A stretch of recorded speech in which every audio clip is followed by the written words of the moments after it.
محترم حضرات، ہمیں فریق بننے کے بجائے رفیق بن کر کام کرنے کی ضرورت ہے۔ ایسا نہیں ہے کہ ہمارے درمیان کام کرنے والے موجود نہیں ہیں۔ آپ بہت سارے لوگ جو بہار سے باہر رہتے ہیں، جب بھی ملتے ہیں یہ کہتے ہوئے کہ بہار میں کام نہیں ہوگا، بہار میں کام کرنے والے لوگ نہیں ہیں۔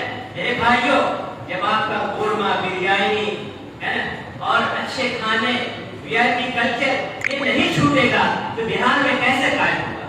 آپ اتر پردیش، دلی، ہندوستان کا کوئی علاقہ چلے جائیے جہاں اہل علم ہیں وہ بہار والے ہیں، لیکن جب بہار کی بات آتی ہے تو وہ ٹکتے نہیں ہیں، اس لیے اس طرح کام نہیں ہوتا۔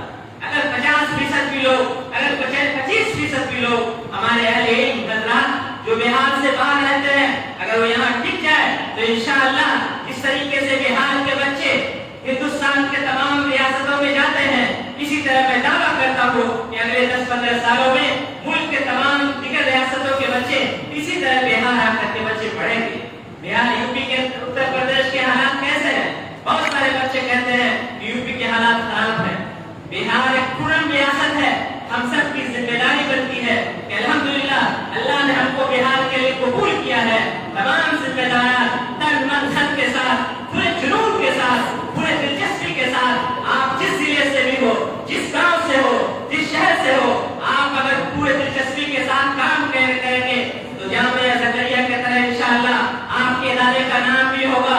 اور میں ایک بات اور کہنا چاہتا ہوں کہ ہمارے علماء صرف مدارس کی فکر نہیں کرے، ہمارے مدارس میں مسلمانوں کے کتنے بچے پڑھتے ہیں یا آپ جانتے ہیں 4%، 5%، 95% اور ہمارے رات کے بچے بھی اسکولوں میں پڑھتے ہیں۔ اسکولوں کی فکر کون کریں گے؟ ہمارا بچہ، ہماری فیس، ہمارا سب کچھ، اور ہمارے بچوں کو مرتد بنایا جا رہا ہے۔ ہمارے بچے اس طریقے سے ایسے ماحول میں جا رہے ہیں کہ آپ سوچ نہیں سکتے ہیں۔ میرے بھائیوں، اور میں مدارس اسلامیہ، رابطہ مدارس اسلامیہ کے ذمہ داران سے ایک درخواست کر کے میں اپنی بات کو ختم کروں گا کہ جس طریقے سے آپ نے مدارس والوں کو جوڑنے کا کام کیا ہے، آئندہ جہاں بھی آپ پروگرام کریں بڑی تیزی کے ساتھ بہار میں الحمدللہ اسلامک اسکول قائم ہو رہے ہیں۔ اب جہاں جس ضلع میں آپ چلے جائیں 20-25 اسلامک اسکول مل جائیں گے جہاں مسلم مینجمنٹ چلا رہے ہیں اسکول۔